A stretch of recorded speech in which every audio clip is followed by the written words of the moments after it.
Welcome to the Business Spotlight series. My name is Steve Chiama. I'm the franchise owner for Action Coach in Fairfax, Virginia, and I'm your host today of the Business Spotlight podcast. Today, I have the pleasure to introduce Jonathan Morris, the founder and CEO of the Consonance Group, as my guest. Today, we're going to talk about Jonathan's business, his journey into business ownership, challenges, best practices, and share a peek into what it's really like to build and operate a business. So if this is your first time on the channel, be sure to like and subscribe to get notifications when we drop a new show like this one. So Jonathan, welcome to the show. Thank you so much for being here today. And please, if you would, give us a little bit of background about who you are and a little about your business too. Sure. Thank you. And thanks for having me on. Um, I, I'm based in the Washington, D.C. area. I'm in the Maryland suburbs.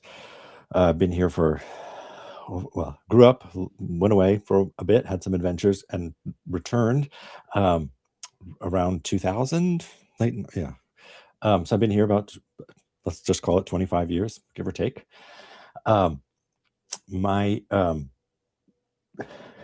my journey to entrepreneurship was kind of an odd one. I sort of backed into this business somewhat by accident. I'm a musician. I call that a pre-existing condition. Like my pre-existing condition is I'm a composer. Um, uh, I'll try to do the short version. The short version of my entrepreneurial journey. I had a house cleaning business when I was just out of college in my 20s because I wanted to. I was very clear that I needed nights and weekends to do music, and I needed control over my own schedule. Um, so I started this house cleaning business. I did that for several years, uh, sold it, and went to graduate school to study composition further. Um, while I was in school, I went to a temp agency to find some work that I could put around my class schedule. And the recruiter looked at my resume and said, "Oh, you know this accounting software?" And it was what I'd used for my cleaning business. I said, "Sure." He said, "Those are going to be the highest paying placements we can get for you, is doing bookkeeping." So off we went. I did bookkeeping while I was in school. And when you leave the conservatory with an advanced degree in music composition, you need a job. And the jobs I knew how to do were bookkeeping. Um, my wife got a job in Washington, D.C. So we came back to the area, and there are so many nonprofits in the DC area. I limited my job search just to nonprofits because I was a young, idealistic person and I wanted to Mhm. make a difference. I went to work at a big nonprofit and learned uh, that nonprofit accounting has these little quirks. It's a weird kind of specialty. So I learned that on the job. After a couple of years there, the organization, it was just, I was in the right place at the right time. I moved up very quickly in the organization because they grew really, really fast while I was there. Mhm. Um, and then when I didn't want to have a full-time job because I had this other career, this parallel career as an artist, um, I became a freelancer. And Mhm. bookkeeping is a very generic service. So Mhm. the way I could stand out as a freelancer was to specialize in nonprofits because that was this quirky thing that I had just learned. So I became a freelance nonprofit bookkeeper. That became my little niche, and that's what I did. And I did that for many years. Eventually, my artist career, I put that in air quotes, I took that about as far as it could go. Yeah. uh, and decided to go all in on the bookkeeping because I had one skill that people wanted to pay me for. Another one that we're turning it into money was nearly impossible. Mm. So it was kind of clear, like how to move forward from there. Also, it became clear that taking the money pressure off of the creative artistic side would actually be a relief. Like Mhm. I didn't have to stop writing music. I just wasn't going to try to do it for money, which felt Mhm. great. So that remains a hobby and a passion that is Mhm. I don't get to spend as much time as I would like, Mhm. but it's still an active part of what I am, what I do. But the business became my primary focus. Um, Mhm. I quickly reached capacity as a freelancer, and I got stuck there for a good Mhm. while Yeah. because I was so scared. I was so scared of Mhm. like, if I start to hire people and I say yes to new opportunities and that goes well, that leaves me with the role of managing people and doing sales. And what I'm actually good at is spreadsheets and bookkeeping. And like, that's what I like. So it seemed like I would be putting myself in a future that I did not want. So Yes. it took me Yeah. a good long while to kind of turn the corner and understand that there was a way forward wasn't that wasn't awful. um, and for me, the thing I um, that made it possible was I met a person who was going to be the right person to help me grow the company. That I met a woman who had a background in HR and operations, uh, and my clients needed HR, but I only had a very small amount of HR work. And Hmm. this was just after the pandemic. She had left the workforce. She had a small kid at home, and then wanted to come back to work, but only a little bit. I was like, well, I only have a little bit. It was the right time, and it was somebody who's extraordinary. She's now our chief operating officer, and that is a full-time role now that's Mm. evolved. But I knew going in that, like, I'm bad at hiring. Like, I did not know how to recruit people. I didn't know how to hire. Didn't know how to. So much of the people side, I was just oblivious Hmm. to. And I knew that was a weakness of mine. When I did work full time at that big nonprofit and I became accounting manager and I had to hire people, like, wow, I Hmm. was not good at that. Hmm. Um, so having somebody on board who who could kind of, who I could offload that to, like, made it possible to then grow a business Very that good. could work. So that was one thing. The other thing was somebody told me about this program called EO Accelerator, which is Hmm. a program for small business owners.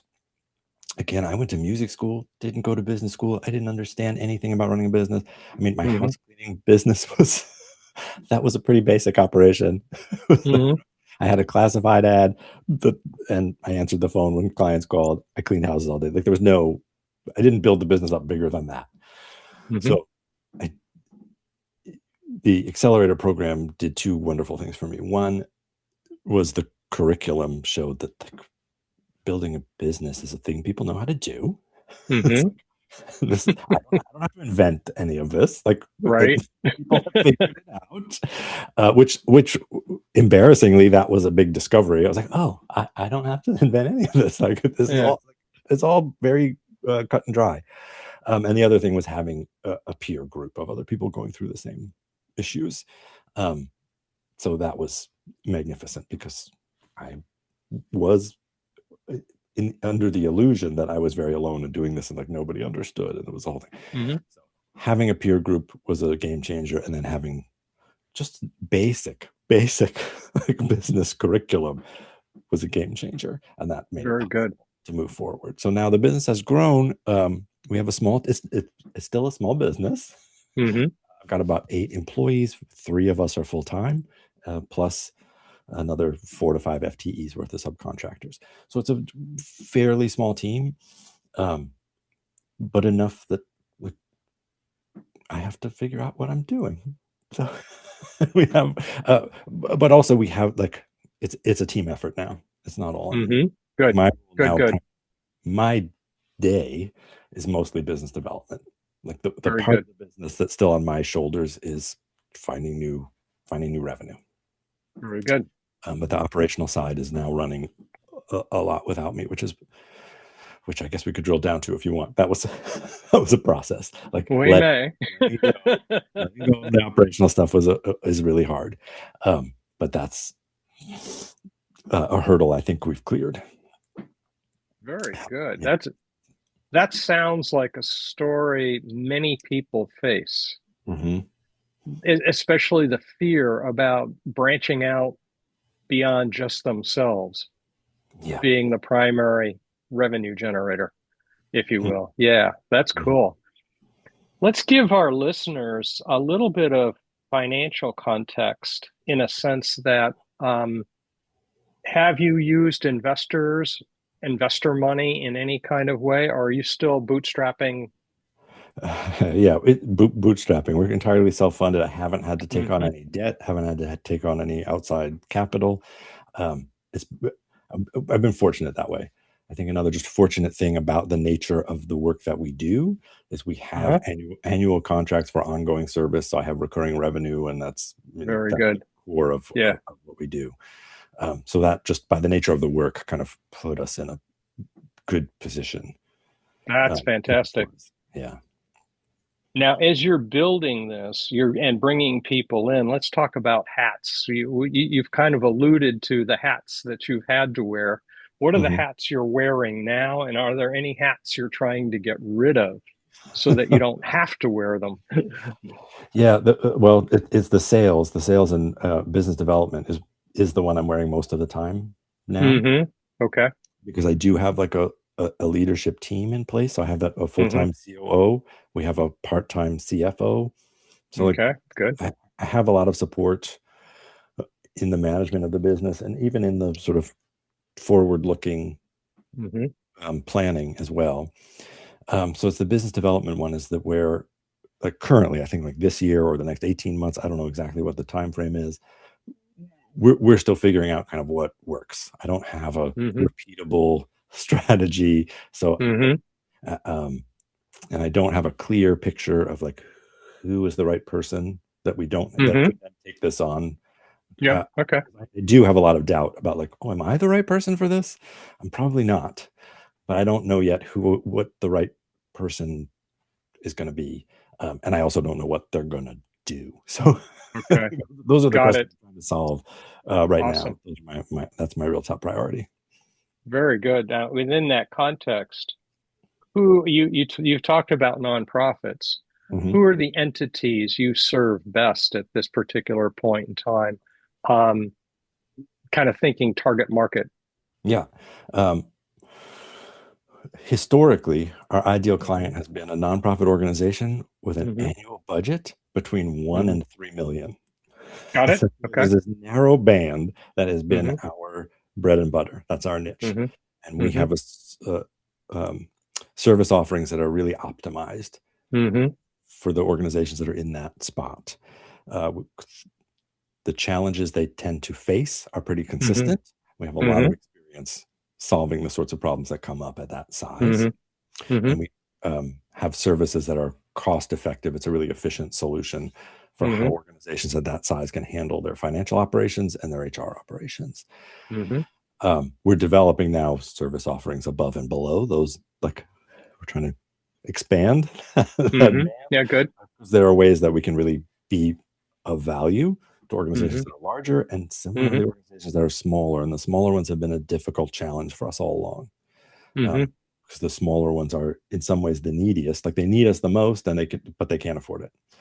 Right. So figuring out how to crack that nut is something we're working on now too.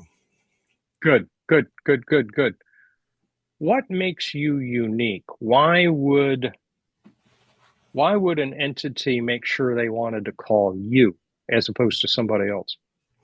Sure. So we have, again, we're specialists in the nonprofit sector, and so we know how to grapple with the problems that a nonprofit faces, particularly if they're in our size range. Mm-hmm. Um, they often have problems uh, because they've grown to a certain point with in often when we encounter a nonprofit in that $1 million range, they've never had HR staff and they can't afford a typical HR outsourced firm, but they have gotten big enough that they do need some foundational HR infrastructure. So Mm-hmm. we can put that in reach for them and Okay. make it affordable. So that is something generally bookkeeping and accounting firms don't want to touch. Mm-hmm. Uh, Right. and it's interesting. I've met a lot of bookkeepers who don't love doing payroll, and a lot of HR firms that don't love doing payroll. We're happy to do it because we could do the accounting side of that and also the HR side. Like it just gets Mm-hmm. very blurry very quickly. Mm-hmm. So the fact that we have both HR and accounting covered makes that an easy thing for us to take on. Um, and then in terms of the financial operations, we know where the issues are going to be. Typically, Mm-hmm. it's with restricted funding. Mm-hmm. For a nonprofit to grow from 1 million to 2 million, they're going to be getting hopefully some government funding of some kind or larger foundation grants that come with strings attached. And there's Mm-hmm. tracking and allocations, and there's an accounting complexity related to that. Right. If we put the pieces in place so that their processes are good, Hmm. Then as they get more and more restricted grants, they are already doing the things right, and it's very easy to keep track of. And it's if they don't put the pieces in place, then everything gets very tangled. And so Oh yeah, yeah, exactly. So those kinds of issues, like we can really dive into and then help them sail through their audits and tax season and stuff. very good, very good. Do you provide the audit service? No, no, we don't. We do not do audits, and we don't do the 990, which is a charity's annual tax return. Um, Generally, an outside CPA firm will handle that responsibility, and we become the liaison. Essentially, we're the primary Yeah. contact for the auditors, so Okay. that the nonprofit staff doesn't get sucked into this time vortex of providing all kinds of documents to the auditors. Like we take care of Very all. good. Are you able to provide referrals for CPAs? Yes, absolutely, Okay. Very absolutely. good. We've got a list of partners we like to work with, and CPAs that do audits are some of our best referral partners. So we're And that's a pretty short list, I'm guessing. no, there's CPA firms all over the country who are doing audits, and those Ah, are oh, awesome. Awesome. so. Yeah, Awesome. I only know a few. I'm happy to meet more. That's okay. If you know a few, that's probably enough at the moment. Yeah, good. Yeah. Let's shift gears a little bit to you a little bit more. Mhm. What would you say, other than the transition from being the business to having a business Mhm. kind of thinking, what would you say has been the most memorable hurdle you've had to overcome? That one's a big one, but Right, it is a big one. There's kind of two sides to it. hmm I think one is the hurdle of not being the client contact, like hmm losing that direct connection to the hmm clients was hard for me. It was hard for our clients hmm too. I think, they had been for many years working directly with me. hmm So changing that relationship was hmm complicated and difficult. And it was hard for me to give that up because now hmm I am uh, a few steps removed from the impact we really have in the world. And hmm one of the things that brought me into the nonprofit sector in the first place was hmm wanting to make a difference. hmm So it's now very abstract in my daily life that like hmm we're facilitating organizations having an impact. Like Yeah, okay, that's we're good. not directly in the field doing the work, but we're enabling that to happen. And I don't get the same kind of feedback that I used to get about the impact piece. Now that says to me you're using leverage to be able to provide impact to a lot more Yes, organizations and a lot more people than exactly. you could if you were the one doing it. Exactly. Exactly. So there's that trade-off, isn't there? Yeah. Awesome. Awesome. Looking ahead, what do you see in the future? If you look out 5 years, 10 years, what do you see the business doing and changing and evolving to? Oh, so it's such uh, it's a crazy time. We're in crazy time Hmm. right now. Hmm. So actually, as I look out 5 years, 10 years in the future, um, I have a lot of doubt about how things are going to look 5 to 10 years Hmm. from now. I just don't know. Ideally, if things go well, um, I could see the firm grow. We were on a growth trajectory that was slow and steady. Hmm. This is not like one of these tech companies that tries to grow super fast. Um, Hmm. I'm on a real slow. It was a slow burn. Hmm. 2025 was not a great year for the nonprofit sector for a variety of reasons. Hmm. Uh, and so far, 26 has not gotten better yet. Assuming we get through this dip and get things Hmm. going in the right direction, um, there could be lovely opportunities for the firm to grow and for us to have. Hmm. Right now we have a number of part-time roles that are hard to fill, um, hmm but we just don't have those part-time roles are different enough. We can't combine them into a single full-time one. So until those roles grow into full-time, we can't really get the gears turning hmm because we have to balance the capacity to do the work Yeah, right. and the whole, that challenge. Um, I think getting through this growth phase of relying on so many part-time people will Hmm. be transformative. When I can reach that goal and have full-time roles for all the roles, then the business can really go forward. Fantastic. Fantastic. What do you see that doing for you personally? Um, I, I, I guess it's just the simple answer is it provides a way, an off ramp for me that once the business can function and my participation becomes less necessary, like the goal will be, and I think the timing could work out, it'll be around retirement time, then Hmm. I could step away and the business can go on without me. Can continue on and continue providing impact. Yeah, kind of like a baby moving on. Yes. Yeah. Exactly. Awesome. Awesome. Awesome. Awesome. Let's play around with that a little bit. You've had an adventure here. You've learned a lot of things. You've discovered a lot of things. You've learned a lot to do, a lot not to do. Um, if you started your business over again today, knowing what you know now, what would you do differently? um, what would I do differently? I think I would have brought other people in sooner. Hmm. And I think I'd have a clearer idea of what those seats would be because we've Hmm. definitely fumbled our way through like a lot of how the team should be structured. Hmm. So I think we'd have some clarity on how to do that. We'd do that differently. And Hmm. I wonder also, well, again, I just have so much doubt. Uh, would we choose the same niche? I don't know. I don't know. Hmm. Um, the smaller nonprofits, like it became this niche because I was a freelancer, and the people that needed part-time freelance bookkeeping are small Hmm. organizations. So I was working with small organizations. It's very high risk. There's a lot of turnover. They're the least, um, well, they're the most vulnerable to That's a good way to put it. funds Yeah. and funding and so on. So our kind of core constituency is Risky. the most is risky. Exactly. So if there was Hmm. if there would be a way to build a business around a more stable, ideal client base, that would make things easier. Maybe might be a lot more competition too.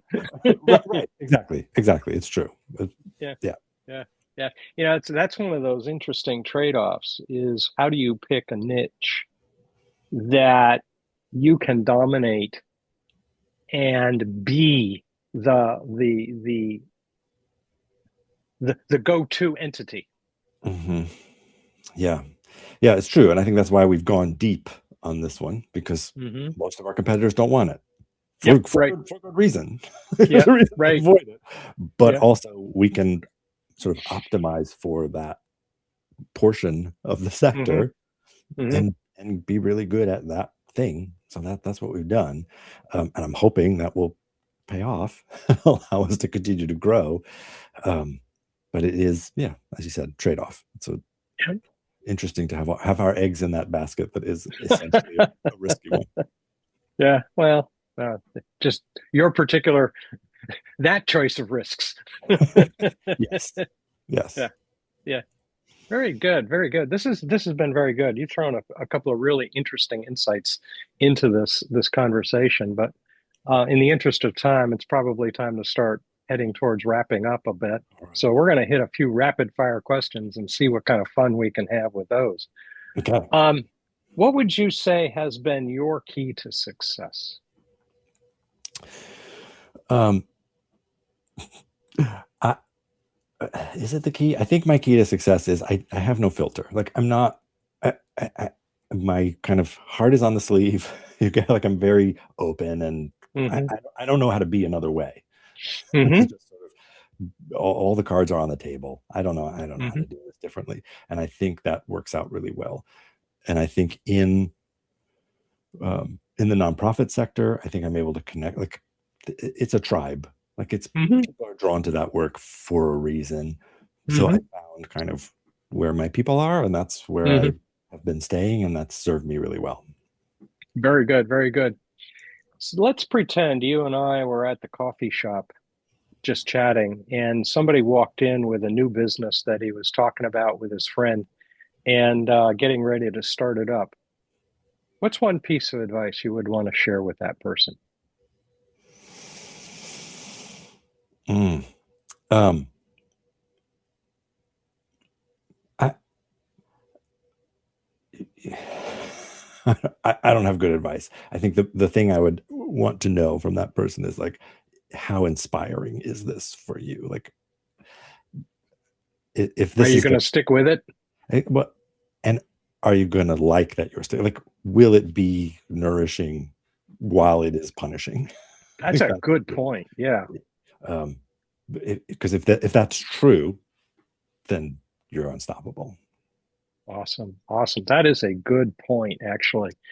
Um, what is one book you're reading now or have read recently that has impact on how you're driving this business? Um, I'm a little embarrassed to mention this. It's not a business book. It's like a self-help book, and Hmm. I'm embarrassed, but I'm going to go there. Oh, yeah. Okay. I read a book recently called The Untethered Soul. I finished Yeah. that book. I went back and read it again. It helped me change my relationship to lots of things in my life, Hmm. Yeah. including the business, how I relate with people, um, how I relate to adversity. Hmm. Super helpful. It's been Very good. Very good. Yeah. Well, the person and the business are kind of yeah, inseparable, aren't they? exactly. And maybe the other that reminds me, actually, another book. A former mentor of mine, her name is Debbie King. She has a book called Loving Your Business, and a lot of the way she approaches business coaching is from that lens. That like the business reflects you back to yourself. Like the things Yes. where you're stopped in Good. your life is the things that are stopping the business, and so on. So like Awesome. Yeah. Awesome it's insight. all Yeah. connected. Yeah. Yeah. It is all connected. Very, very good. You've had a great journey. Thank You've you. made a lot of things happen. What are you most proud of in the business? Um, well, two things. One, that we do have this indirect impact in the world that we're, Hmm. I hope, facilitating a lot of important things getting done. And two, I'm just most proud of the team we've assembled, and Good. that they're able to make a living doing Hmm. this work that I think is important. That Hmm. um, they also see the benefit of and are committed to. Like that's that's amazing to me that happened, or that Good. continues to happen. Yeah. Good. Good. Good. Just kind of flipping the question around to the other side. If you had a magic wand and there was one thing in the business you could improve this afternoon, what would Mm. it be? um, it, I would hire the BD person. Like I would know Uh-huh. who the person is, because that's my big concern is that like me individually, I am not the person my clients are looking for. That there's Mm, that I'm not. I don't know what it is. Like, and maybe I'm just being too critical of myself. Um, I think our clients are looking for like a person to help with their finances, and what I'm offering them is a team and a process and a system, hmm. and that's not necessarily what they come in looking Mm, for. And interesting. um, I don't know. I think there is a better person who's going to meet them where they are, Hmm. and make that connection. Although I'm Awesome. trying to get better at it myself because I got to do it. Somebody's got to do So I got to do it. it. Very, very good. Very good. Probably the most important question here today. How can people who want to know more get in touch with you? What's the best channel? Super easy. I try to make myself very available. Um, Hmm. LinkedIn is great. My Hmm. assistant is on the LinkedIn a lot, so like we are monitoring all that communication very, very closely. And if you go to our website, there's a contact form, and like we actually read the stuff that comes in there, so that's great. Email, whatever. I'm any of it. We're happy to talk to people. Perfect. And what's the website address? The website address is consonance.group. Perfect. Perfect. And Very good. consonance, let me say this, consonance like the opposite of dissonance, not Yeah, the opposite right. of vowels. Sounds musical to me. Exactly. But when we speak it, people often say consonants, like they think the letters that are not vowels. But no, no, no. Yeah, very good. Very good. Last question. Yeah. What's most inspiring to you today? Um, I, well, again, like, I don't want to keep ringing the bell of like my team. It's like the people that are doing the work are inspiring to me, that they keep showing up and doing this. It is not easy. Mm. And that they are committing themselves to this business and the work that we're doing. It is magnificent. As one, but we go a different direction. A little tidbit. There is a woman named Vanessa Van Edwards who has all kinds of content, and she sells a course called I forget what it is, People School. Um, very, very helpful for me, and also I think kind of inspiring in that I've had an interesting journey learning how to be more conversational, learning how to relate to people, Mhm. because networking is this bulk of what I do now. And Mhm. it's not a skill that I had. Mhm. This was far outside my comfort zone. And Mhm. she has a lot of, she wrote a couple of books that are very helpful and help me navigate or improve skills that make it possible for me to do the work I have to do now. And that's a fantastic. You find your growing a business requires you to grow you, doesn't Absolutely. it? Absolutely. Yeah. They do kind of go hand in hand. Uh-huh. Yes. Yeah. Very, very good. This has been awesome. This has been a great conversation. You've opened up a lot of really important aspects of this game um, that I think will be very helpful. I think that's been very inspiring, to be perfectly honest. This is good. So thank you so much for sharing your story and where you've gone, because this is a journey. It is not an event. Um, Yes. for everybody watching, I encourage them to save the show, come back, listen to it again. I think there's some hidden insights in there that I think will help people get their businesses moving along. So, Jonathan, thank you so much for sharing those. To the audience, don't forget to like and subscribe to the channel so you can get notifications every time we drop a conversation like this. And thank you to everyone who joined us today. A special thank you to Jonathan for being with us. I really appreciate it. Thank you.